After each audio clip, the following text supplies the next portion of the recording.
أعوذ بالله من الشيطان الرجيم.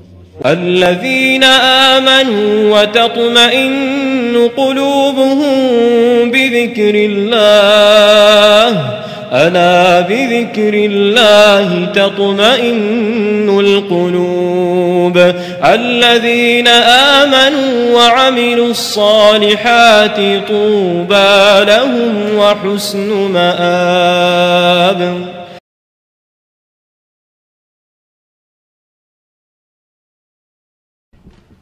السلام عليكم ورحمة الله وبركاته. تفضل شيخ اسمع. بسم الله الرحمن الرحيم. الحمد لله رب العالمين، وصلى الله وسلم وبارك على نبينا محمد وعلى آله وصحبه أجمعين. اللهم بارك لنا في شيخنا واغفر له ولوالديه وللحاضرين. قال المصنف رحمه الله تعالى: باب الغصب. فصل. قال: وإن ربط دابة بطريق ضيق فعثر به إنسان ضمن، كالكلب العقور لمن دخل بيته بإذنه أو عقره خارج منزله. وما أتلفت البهيمة من الزرع ليلا ضمنه صاحبها، وعكسه النهار، إلا أن ترسل بقرب ما تتلفه عادة. وإن كانت بيد راكب أو قائد أو سائق ضمن جنايتها بمقدمها لا بمؤخرها، وباقي جنايتها هدر، كقتل الصائل عليه وكسر مزمار وصليب وآنية ذهب وفضة وآنية خمر غير محترمة. أحسنت. بسم الله الرحمن الرحيم. الحمد لله رب العالمين، وأشهد أن لا إله إلا الله وحده لا شريك له، وأشهد أن محمدًا عبده ورسوله، صلى الله عليه وعلى آله وأصحابه وعلى التابعين ومن تبعهم بإحسان إلى يوم الدين، وسلم تسليمًا مزيدا. أما بعد، فالمصنف رحمه الله تعالى ذكر في آخر باب الغصب مسائل تتعلق بتلف الدواب مثلا، وأيضا ما يتسبب به الإنسان من تلف للآخرين. قال رحمه الله تعالى: وإن ربط دابة، كذا أخذنا هذه؟ نعم. وإن ربط دابة بطريق ضيق فعثر به إنسان ضمن. وإن ربط دابة بطريق ضيق فعثر به إنسان ضمن. هذا هو المذهب، أن من ربط دابة فعثر بها إنسان فإنه يضمن، بشرط أن يكون الطريق ضيقا. أما إذا كان الطريق واسعا فعلى المذهب أنه لا يضمن. لماذا؟ لأن جرت العادة بأن الطرق الواسعة تربط بها الدواب قديما، ويكون هناك مجال لمن يسير في الطريق بأن يتجنب الحبل الذي ربطت فيه الدابة. ولذلك قال: وإن ربط دابة بطريق ضيق، خرج الطريق الواسع فعثر به إنسان ضمن. فمن وضع مثلا الآن الدواب ما تربط الآن، التي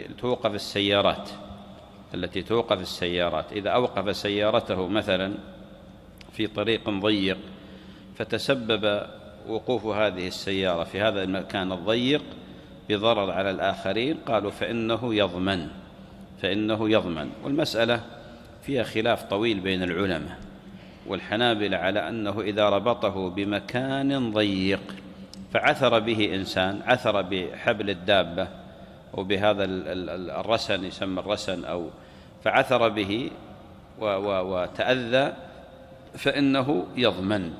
وضرب وقاس على ذلك، أو ضرب أمثل على ذلك، قال: كالكلب العقور لمن دخل بيته بإذنه أو عقره خارج منزله. وشبه هذه بمثل الكلب العقور الذي يؤذي الناس إذا دخل البيت بإذن صاحب الدار أو عقره خارج الدار.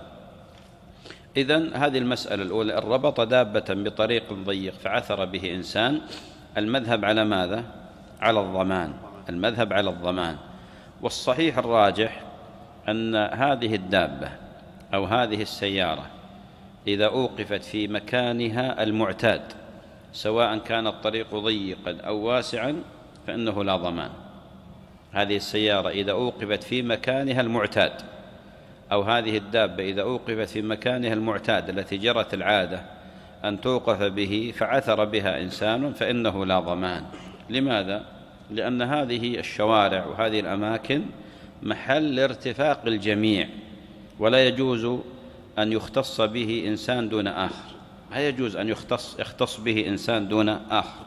ولذلك إذا كان هذا الموقف أمام بيته، أو كان هذا الموقف موقف مثل ما يسمون الآن رسمي تبع البلدية أو المواصلات، في مكان توقف فيه السيارات بشكل نظامي، ثم حصل ضرر، سقط إنسان على هذه السيارة أو صدمها وهي واقفة مثلا، سواء وهو يمشي أو على دراجة أو على سيارة أخرى هو صدمها، فإن هذا كله لا ضمان فيه.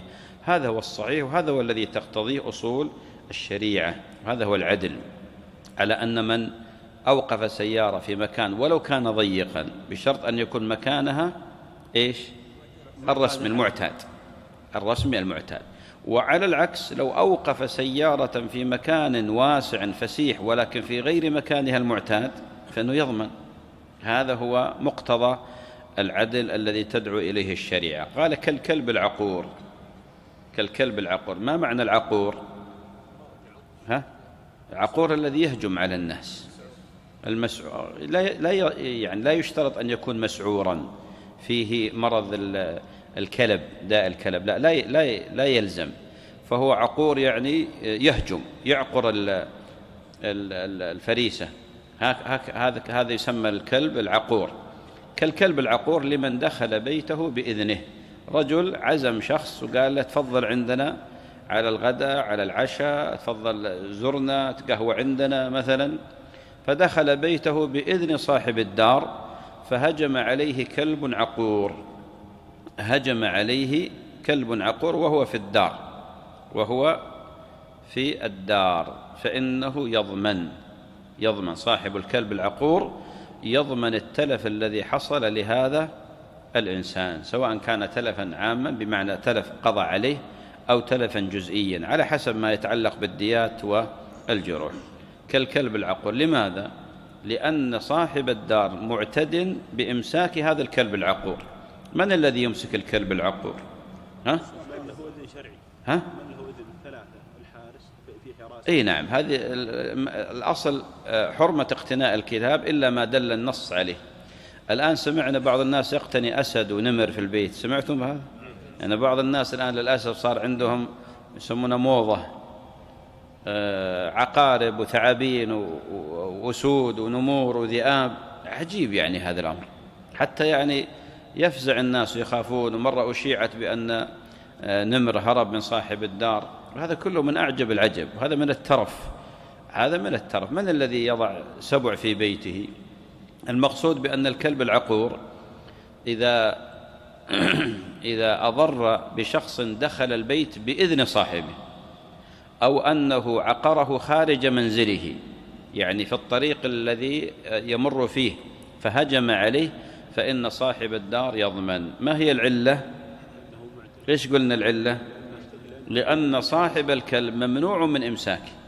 كيف يمسك كلب عقور؟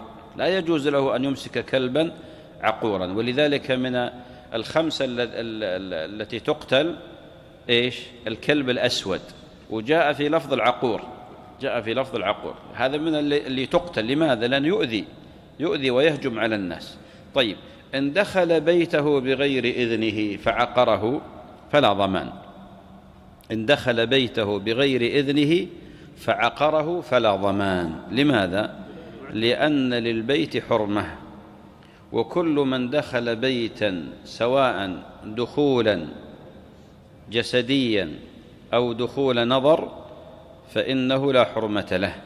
وقد ثبت أن النبي صلى الله عليه وآله وسلم كانت بيده مدرة يحك بها رأسه، وإذا رجل ينظر من خلل الباب فأراد النبي صلى الله عليه وسلم أن يضربه ليفقأ عينه، وقال عليه الصلاة والسلام: من نظر في بيت بغير إذن أهله ففقأوا عينه فعينه هدر. وقد ورد أن عبد الله بن عمر رضي الله عنه رأى رجلا ينظر من خلل الباب قال فنصب له السيف، يريد أن يضربه بالسيف. لماذا؟ لأن للبيوت حرمة. قل جل وعلا: يا أيها الذين آمنوا لا تدخلوا بيوتا غير بيوتكم حتى تستأنسوا وتسلموا على أهلها. وصح عن النبي صلى الله عليه وآله وسلم أنه قال: إنما جعل الاستئذان من أجل البصر، فمن دخل بيت غيره بغير إذنه فلا حرمة له. فإذا عقره كلب أو ذئب أو أي شيء مثلا فإنه هدر، بمعنى أنه لا يضمنه. لماذا؟ لأنه لا حرمة له. إذن الكلب إذا عقر، الكلب العقور إذا آذى غيره فإنه يضمن في حالتين، فإنه لا يضمن إلا في حالتين. الكلب العقور إذا آذى فإنه لا يضمن إلا في حالتين. الحالة الأولى إذا دخل بيت صاحب الكلب بإذنه، والحالة الثانية إذا هجم عليه وهو في الطريق. طيب لو آذى في الطريق بهائم الجار مثلا، يعني هذا الكلب العقور هجم على بهائم الجار مثلا وهي في الطريق، يضمن. لماذا؟ لأن هذا البهائم هذه طريقها، ولذلك إذا أتلف شيئا ضمنه. قال رحمه الله تعالى: وما أتلفت البهيمة من الزرع ليلا ضمنه صاحبها وعكسه النهار، إلا أن ترسل بقرب ما تتلفه عادة. ما أتلفت البهيمة. ما هي البهيمة؟ في الغالب البهائم إذا أطلقت فإنها تنصرف إلى بهيمة الأنعام، وهي الإبل والبقر والغنم، وإلا جميع العجماوات يقال لها بهائم، لكن هذه جاء النص بذكرها بهيمة الأنعام، وسميت عجماوات لأنها لا تفصح ولا تبين، فهي لا تنطق كما ينطق البشر. ولذلك المناطق والأصوليين لما يتحدثون عن الحيوان يقولون الحيوان على قسمين: ناطق وحيوان غير ناطق. يقصدون بأن الحيوان الناطق الإنسان، والحيوان غير الناطق يقصدون بها البهيمة. وما أتلفت البهيمة، الآن عندنا صورة ثانية من صور الإتلاف، صورة ثانية من صور الإتلاف. وما أتلفت البهيمة من الزرع ليلا ضمنه صاحبها وعكسه النهار، يعني لا تضمن في النهار. لماذا؟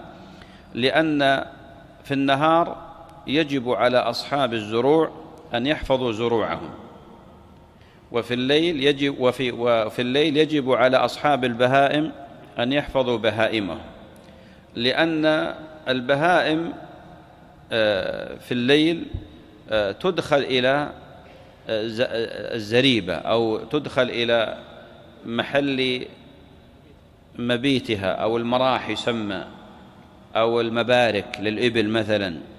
فهذا هو ما تطلق في الليل، بخلاف النهار فإنها تطلق لتأكل، ولذلك يجب على أصحاب البهائم أن يحفظوها في الليل، ويجب على أصحاب المزارع والبساتين أن يحفظوها في النهار. لأجل هذا لما ناقة البراء بن عازب دخلت بستانا فأفسدته، فأخبر النبي عليه الصلاة والسلام بذلك، فأمر بأصحاب الزروع أن يحفظوا زروعهم نهارا، وأمر أصحاب البهائم أن يحفظوا بهائمهم ليلا. وهذا الحديث محل كلام من جهة الإسناد والعمل عليه. بعض الفقهاء بعض العلماء يصحح الحديث، والمقصود بأن هذه المسألة فيها خلاف أيضا بين العلماء. المذهب على ماذا؟ المذهب على أن ما أتلفته البهائم ليلا، ما أتلفته البهيمة من الزرع ليلا فإنه مضمون، وما أتلفته نهارا فإنه غير مضمون. استثنى المصنف على خلاف المذهب، طبعا المذهب أطلقوا، المصنف استثنى حال، قال: إلا أن ترسل بقرب ما تتلفه عادة، إلا أن ترسل بقرب ما تتلفه عادة، يعني نهارا. فإذا أرسل صاحب البهائم بهائمه نهارا بالقرب من بستان فرتعت فيه أو رتعت فيه فإنه إيش؟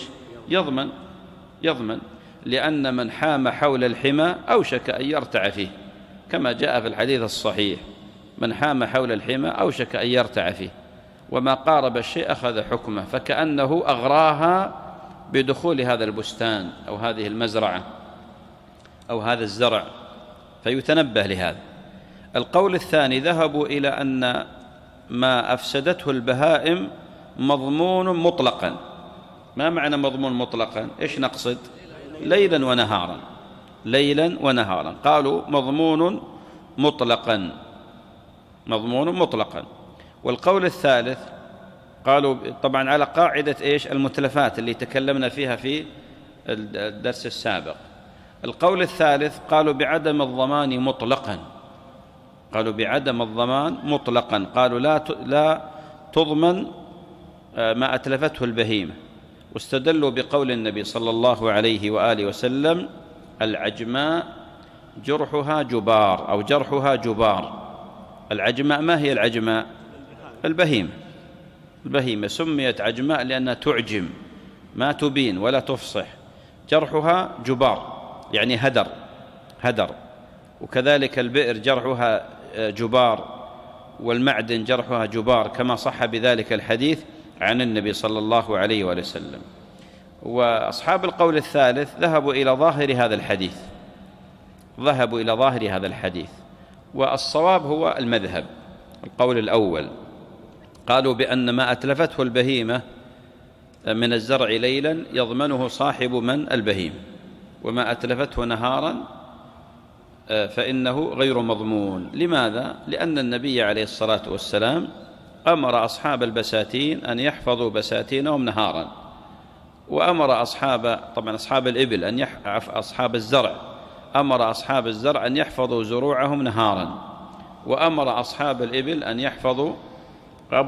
البهائم أن يحفظوا بهائمهم ليلا، لأنه جرت العادة بأن البهائم تبيت في الليل ولا تطلق، ما تطلق ولا ترسل ولا تترك، وإنما هذا مبيتها. وأما أصحاب الزروع وأما في النهار فتطلق، ولذلك وجب على أصحاب الزروع أن يحفظوا زروعهم.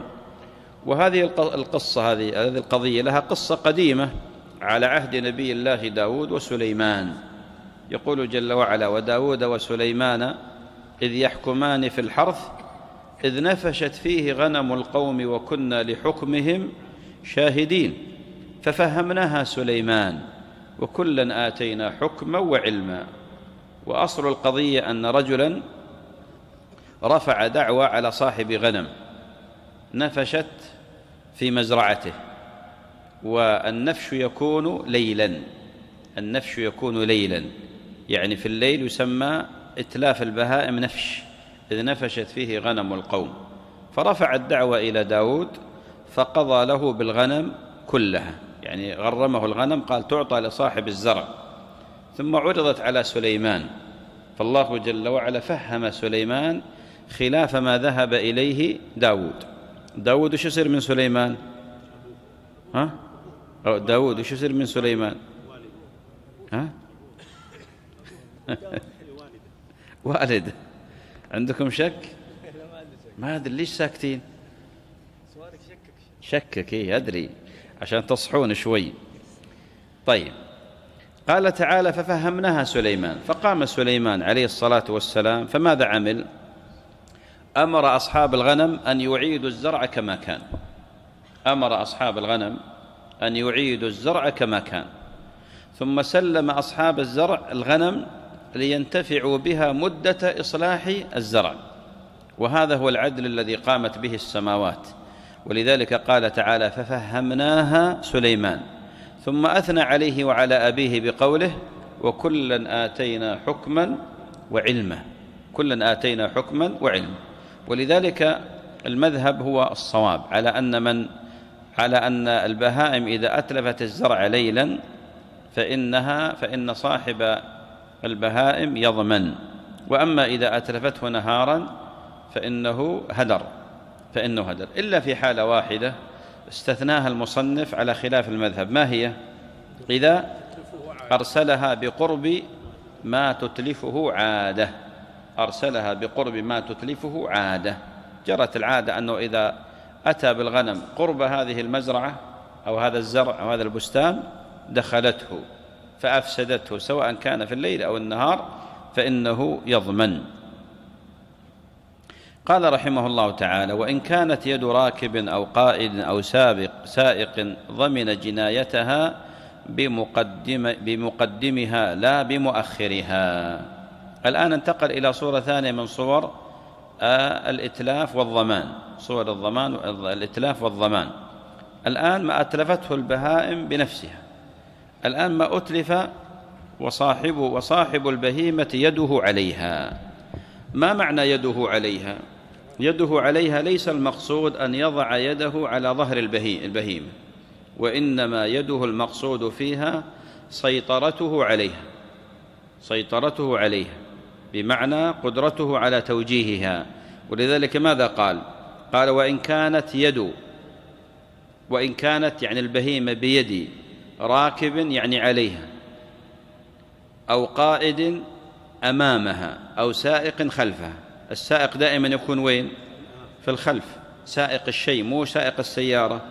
انتبهوا، سائق السيارة دائما قدام، سائق الشيء الذي يسوق شيء كما قال جل وعلا: وسيق الذين كفروا، أعاذنا الله وإياكم من النار، وسيق الذين كفروا إلى جهنم زمرا. كيف يساقون؟ من الخلف، يطردون، يعني الملائكة من خلفهم يسوقونهم سوقا كما تساق البهائم. إذن وإن كانت بيد راكب يعني عليها، أو قائد أمامها سواء ماسك برسنها أو بحبلها أو هي تتبعه، أو سائق، ضمن جنايتها بمقدمها لا بمؤخرها. ضمن جنايتها بمقدمها لا بمؤخرها. لماذا ذكر هنا قال بمقدمها لا بمؤخرها؟ لأنه يستطيع السيطرة عليها من الأمام، أما من الخلف فلا. مع أن الحنابلة يفرقون إتلاف البهيمة من الخلف بين الوطء والرمح. أما الوطء فيضمنونه من الخلف، وأما الرمح، ما معنى الرمح؟ الرفس، إذا رفست البهيمة قالوا لا يضمن. لماذا؟ لأنه لا يعرف متى تريد البهيمة الرفس مثلا، ما يدري، فهي أحيانا ترفس لسبب أو لغير سبب، فما أتلفته بالوطء قالوا يضمن. هذا هو المذهب. ولذلك لو قال المصنف رحمه الله تعالى: وإن كانت بيد راكب أو قائد أو سائق ضمن جنايتها بمقدمها لا بمؤخرها غير وطء، يكون أنسب على المذهب. لا بمؤخرها بغير وطء، يعني إذا كان برمح أو برفس. إذن وإن كانت بيد راكب أو قائد أو سائق ضمن جنايتها بمقدمها. فكل ما تتلفه في مقدمتها، هو الآن راكب عليها أو يقودها أو يسوقها، فمرت في سوق فأتلفت خضار، وطئته بمقدمها، أو عضت إنسانا، عضته مثلا فأحدثت ضررا، أو وطئت شيئا فكسرته مثلا، أو مرت بخيمة فضربتها بمقدمها فسقط العمود فسقطت الخيمة. كل هذا يضمنه صاحب البهيمة الذي يسوقها أو يقودها أو يركبها أو يده عليها. الضابط نقول يده عليه، يعني مثل ما يقول العامة الآن مسيطر عليها، يتحكم فيها. وكل ما تتلفه بمؤخرها فإنه غير مضمون إذا كان رمحا، إذا كان إلا أن يكون وطئا، فإذا كان وطئا فإنه مضمون. وهذه المسألة أيضا فيها أقوال ثلاثة. القول الأول المذهب، هذا هو المذهب، على أن ما أتلفته بمقدمها فإنه مضمون، وما أتلفته بمؤخرها فإنه غير مضمون، إلا ذكرنا استثناء ما هو الوطأ غير الرمح. القول الثاني عدم الضمان مطلقا، وهذا مذهب المالكية، قالوا بأنه لا يضمن صاحبها مطلقا إلا في حالة واحدة، إذا هو تسبب في ذلك، تعمد وتسبب في ذلك فإنه يضمن. القول الثالث قالوا عدم الضمان مطلقا حتى ولو كانت بيد صاحبها، حتى ولو كانت بيد صاحبها. الذي يظهر والله تعالى أعلم أن عدم التضمين هو الذي يتفق مع نصوص الشريعة، سواء كان من المقدم أو من المؤخر، إلا إذا تسبب. ولذلك قول المالكية فيما يظهر أقرب إلى روح الشريعة، أقرب إلى النصوص، خاصة في مسائل الإتلاف. ولذلك لو أتلفت البهيمة شيئا في مقدمها أو في مؤخرها، رفسا أو رمحا أو وطئا أو عضا، فإنه غير مضمون إلا إذا تسبب من كانت يده عليها في ذلك. كيف يتسبب؟ التسبب إما أن يكون بالتعدي أو بالتفريط، بالتعدي أو بالتفريط. كيف بالتعدي؟ يتعمد هو يرسلها مثلا على شخص، يرسلها مثلا على شخص أو على بهيمة أخرى أو على شيء له مالية فيتلفه، فهذا يكون تعدي. التفريط كيف التفريط؟ مثلا يتساهل في قضية ترك مثلا الحبل لها على الغالب في وضع يتطلب ماذا؟ يتطلب الإمساك ويتطلب الحذر، مثلا يتطلب الإمساك ويتطلب الحذر، ولذلك يضمن. وهذا طبعا يجري على مسألة السيارات، وكيف يجري مثلا السائق الآن لو كان مثلا رجل يقود سيارة ثم حصل له حادث ومات معه أحد، الآن كيف هل عليه الدية والكفارة؟ هذا تجد الآن القضاة يسألون يقولون ما هو السبب، سبب الحادث؟ فإن كان السبب من غيره فلا دية عليه ولا كفارة. إن كان سبب غير معروف، بمعنى أن الرجل استعمل جميع قواعد السلامة المرورية، كان حذرا، السيارة يعني راقبها مراقبة جيدة، وكان يسير بسرعة قانونية مثلا وكذا، فإنه لا شيء عليه في مثل هذه الحالات. أما إذا كان مستهترا يعني غير مبالي، مفرط مثلا، لا يعتني بالإطارات، لا يعتني بالسرعة، يعني لا يراقب السرعة، فإنه يضمن، عليه الدية والكفارة، عليه الدية وعليه الكفارة. قال رحمه الله تعالى وباقي جناياتها هدر. باقي جناياتها هدر، يعني باقي جنايات هذه البهيمة في غير ما سبق يكون هدرا. والصواب مثل ما ذكرنا بأنه إذا كان بسبب، سواء أتلفت بجنبها من البهائم ما يتلف بجنبه، أحيانا بعض البهائم تتلف بجنبها، صح ولا لا؟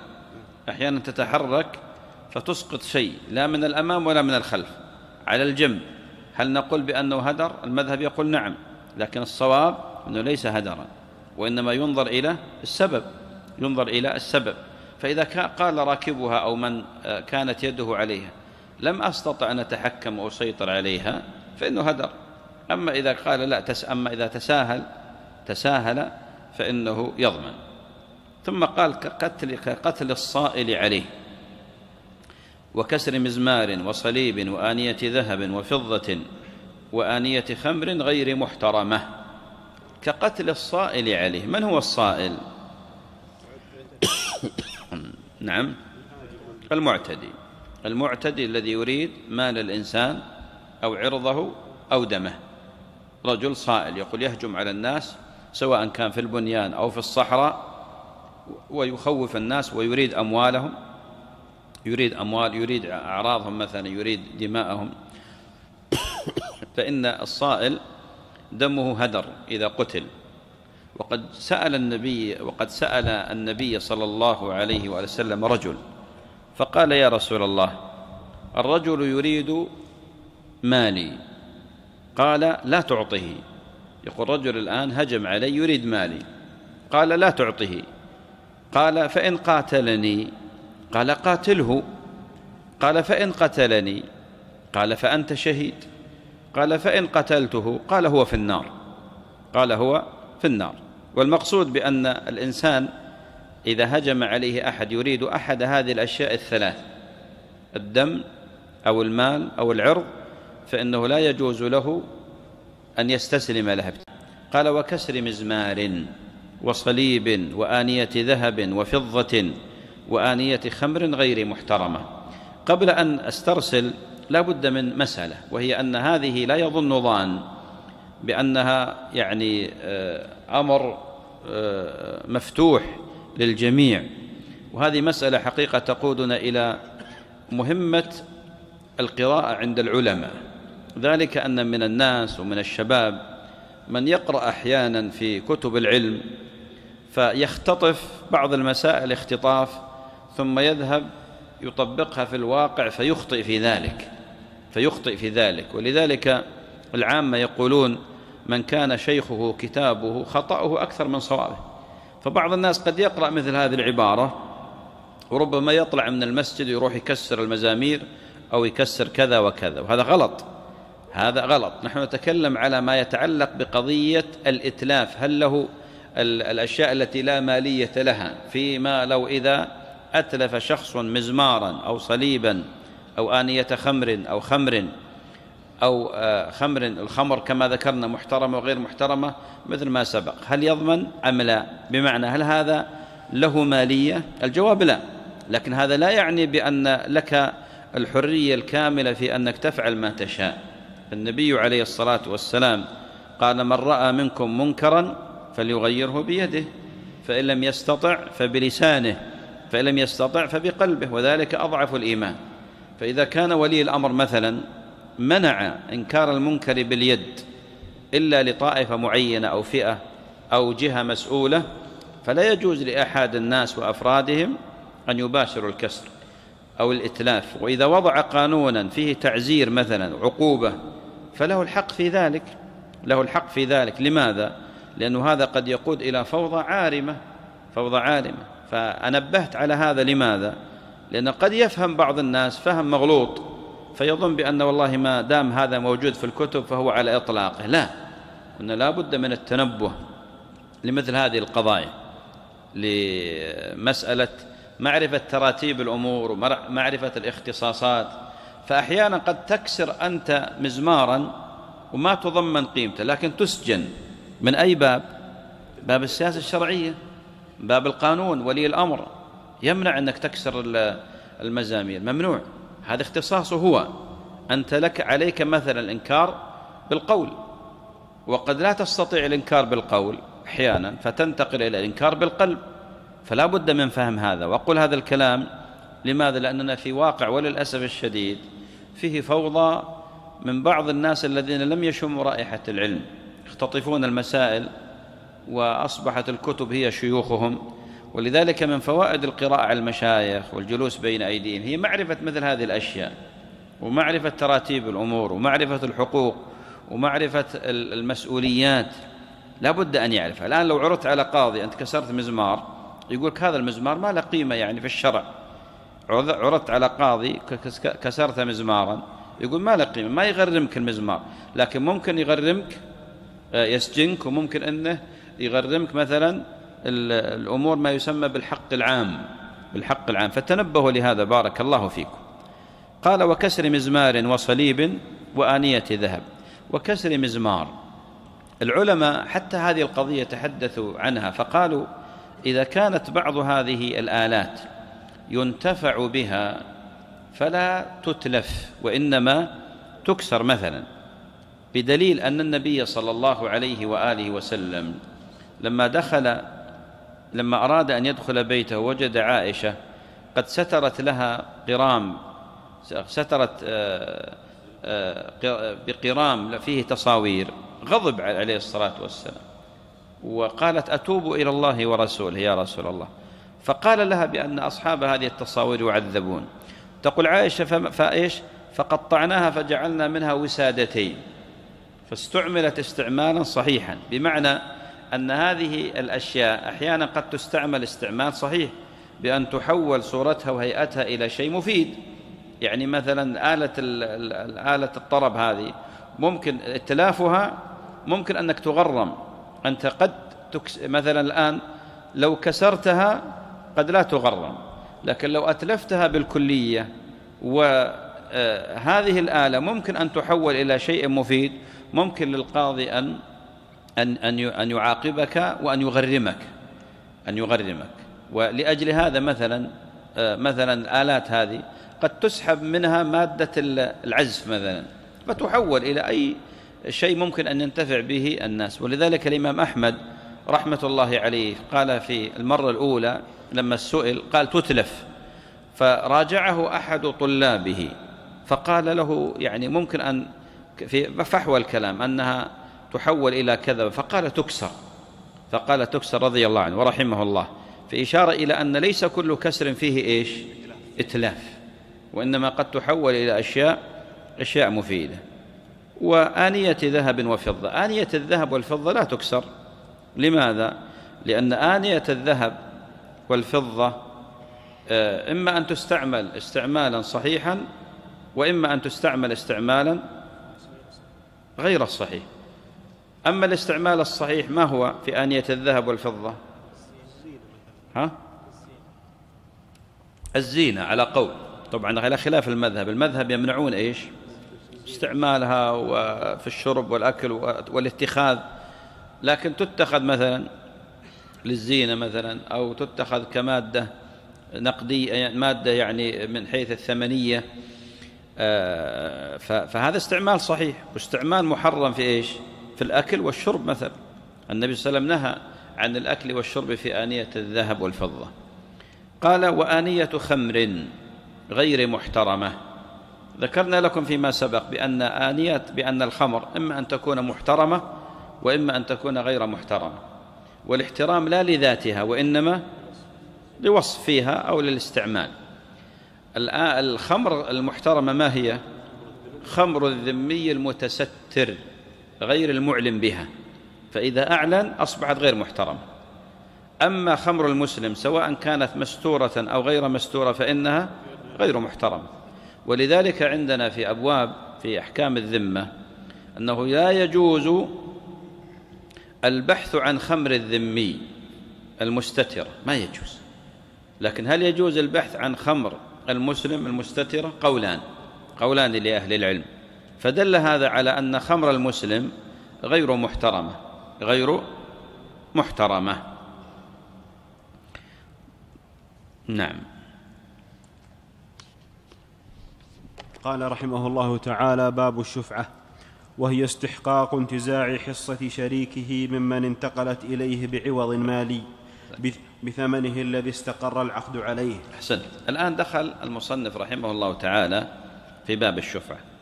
أنا ما أدري، مجموعة طلاب اتصلوا بي وراسلوني يريدون إنهاء الدرس قبل 10 دقائق، يقولون في دورة أو محاضرة أو شيء. طيب، إحنا الآن بقي عندنا وقت، نحاول نأخذ جزء من باب الشفعة. باب الشفعة ذكره المصنف رحمه الله تعالى بعد باب الغصب، وذلك لوجود شبه بباب الغصب من جهة، والغصب الموجود في باب الشفعة ليس محرما، وإنما الأصل فيه ماذا؟ الحل والجواز، بخلاف الغصب، بخلاف الأمور المغصوبة في باب الغصب فإن فيها فإنها محرمة. صورة الشفعة ما هي؟ طبعا الشفعة في اللغة مأخوذة من الضم، ولذلك الوتر إذا أضفت إليه ركعة تكون شفعت. والله جل وعلا يقول: والفجر وليال عشر والشفع والوتر. والشفع هو الزوجان أو الشيئان، أن يشفع الشيء إلى الشيء، أن يضم شيء إلى شيء. والمصنف رحمة الله عليه عرف الشفعة بقوله: استحقاق انتزاع حصة شريكه ممن انتقلت إليه بعوض مالي. استحقاق انتزاع حصة شريكه. طيب، صورة الشفعة مهمة جدا، لأن باب الشفعة من الأبواب التي تخفى على كثير من الناس، بل تخفى على طلبة العلم فضلا عن عامة الناس، ولذلك تصوير المسألة في أولها مهم حتى نبدأ في ذكر مسائلها. الشفعة هي مثلا إذا كان اثنان قد تشاركا في شيء، ودعونا نذهب إلى المتفق عليه وهو العقار، لأن المنقولات فيها خلاف بين العلماء، هل يجوز الشفعة في المنقول أم لا؟ خلاف طويل، والصواب الجواز سيأتي إن شاء الله. تحدث الآن عن ماذا؟ عن العقار. إذا قلنا العقار ماذا نقصد بالعقار؟ كل ما هو ثابت، مثل أرض، البيت، البستان، الدكان، هذا كله إيش؟ تسمى عقار لأنها ثابتة. المنقولة لا، المتحركة، مثل إيش؟ سيارة، السيف، الأثاث، هذه كلها إيش؟ تسمى منقولات. طيب، الآن زيد وعمر تشاركا في أرض، هذه الأرض تشاركا بها، اشتريا أرضا وما قسمت هذه الأرض بينهم، شركاء في هذه الأرض. فقام عمرو فباع حصته ممن؟ حصته إلى بكر. نرجع، عندنا زيد وعمر وبكر. زيد وعمر اشتركا في شراء أرض. بعد فترة قام عمرو فباع حصته، نصف الأرض، باعها لبكر من دون إيش؟ استئذان زيد. هنا هل يحق لعمرو، هل يحق لزيد أن يشفع في حصته هذه فيردها إليه ويدفع ثمنها؟ الجواب نعم، هذه هي الشفعة. واضح؟ هذه هي الشفعة. نعيد؟ واضح، زين. طيب، إذن هذه الشفعة طبعا لها شروط، ذكر العلماء لها شروط. لماذا شرعت الشفعة؟ لدفع الضرر، لدفع الضرر. تخيل أنت شخص الآن اشتريتم أرض وتفاجأت وإذا حصة صاحبك، صديقك أو أخوك مثلا أو جارك طبعا في الشركة هذا وليس في الجوار، لأن الجوار له مسائل خاصة سنأتي إليه بإذن الله. تفاجأت وإذا به أدخل عليك شريك أنت ما تعرفه، قد يكون عدو لك، وقد يكون يعني بيع لهذه الأرض مضر بك، فأنت تريد الأرض كاملة وتتمنى لو أنه باعها لك، فتفاجأت بأنه باع على غيرك. إذن لك حق ماذا؟ حق الشفعة، أن تشفع بحيث تضم هذه الأرض. وسنذكر إن شاء الله قضية الثمن والقيمة وكلام أهل العلم في ذلك. والأصل في الشفعة السنة والإجماع، الأصل في الشفعة السنة والإجماع، وأيضا الأصول الشريعة تدل على ذلك. السنة حديث جابر رضي الله عنه أن النبي صلى الله عليه وسلم قضى في الشفعة في كل ما لم يقسم، فإذا وقعت الحدود وصرفت الطرق فلا شفعة. فالنبي عليه الصلاة والسلام قضى بالشفعة في كل ما لم يقسم، في كل ما لم يقسم. أما إذا قسم فلا شفعة، لأنه ما في حاجة. إذا قسم استقل الإنسان. والإجماع منعقد على مشروعية الشفعة بالجملة، حكاها ابن المنذر ونقله ابن قدامة وجمع أيضا من أهل العلم ممن لهم عناية بذكر الإجماع، ذكروا الإجماع على مشروعية الشفعة، وأصول الشريعة وقواعدها تدل على ذلك، لأن الغرض من الشفعة دفع الضرر، أن يدفع الضرر عن الآخرين. وهناك طبعا مجموعة شروط وضوابط يذكرها العلماء في قضية الشفعة، يعني في مسألة سكوت الشريك، ومسألة يعني التي لها قيمة والتي ليس لها قيمة، كل هذه إن شاء الله سنأتي عليها. قال رحمه الله تعالى: وهي استحقاق انتزاع حصة شريكه ممن انتقلت إليه بعوض مالي بثمنه الذي استقر العقد عليه. استحقاق دل على أن الشفعة حق لهذا الشريك، حق له كفلته الشريعة، ولذلك إذا أراد أن يدفع الضرر عن نفسه شفع. استحقاق انتزاع حصة شريكه بعدما انتقلت طبعا إلى المشتري الجديد، له حق انتزاعها من شريكه بعوض مالي، يعني بشرط أن تكون هذه الحصة التي انتقلت إلى المشتري مبيوعة بثمن مالي. أما إذا كانت موهوبة أو كانت مثلا تركة هذه سيأتي. التركة بالاتفاق إذا انتقلت إليه من خلال الإرث فإنه بالاتفاق لا شفعة. أما بالهبة فعلى المذهب أنه لا شفعة، لكن الصواب أن فيها شفعة. أما إذا كانت مقابل عوض كمهر مثلا، قال تزوج امرأة وقال مهرك نصيبي في هذه الأرض، فهل له أن يشفع؟ المذهب على أنه لا يشفع، الصواب بأنه يشفع، وسيأتي التفصيل بإذن الله. قال بثمنه الذي استقر العقد عليه. بثمن ماذا؟ ثمن البيع، ثمن البيع. الآن باع هذه الأرض ب100,000، إذن يجب عليه حتى يشفع أن يدفع كم؟ 100,000. طيب إذا كان والله هذا الشخص حاب هذا المشتري، حابه قريب صديق، فبدل يبيعه 100,000 باع بكم؟ 50,000. الآن له حق الشفعة، من الذي سيخسر؟ البائع يخسر والمشتري يخسر، صح ولا لا؟ المشتري جته يعني هدية بنصف القيمة، ويمكن لو يعرضها على السوق يجيب 100,000. فالمذهب على أنه يأخذه بماذا؟ يأخذه بنفس الثمن. لكن شيخ الإسلام له رأي في ذلك، وأن مقتضى العدل أن يبيعه على ماذا؟ على القيمة، قيمتها في وقت الشفع، بمعنى لأن هذا محاباة، حابه وجامل أو رحمه مثلا، فإنه يبيعه على هذه الحال. طيب نكتفي بهذا القدر ما دام لكم رغبة، أو أغلبكم وليس كلكم، أو بعضكم ما ندري ولا يمكن بعضكم ما هم مشتهي، لكن عموما أخونا الشيخ خالد الله يحفظه مريض، دعواتكم له، صلى الله عز وجل يشفيه ويعافيه. طبعا احنا نفقد الشيخ خالد لأنه من المواظبين جزاه الله خير من قديم، صلى الله عز وجل يحفظه ويشفيه ويعافيه ويشفي جميع مرضى المسلمين. صلى الله وسلم على نبينا محمد.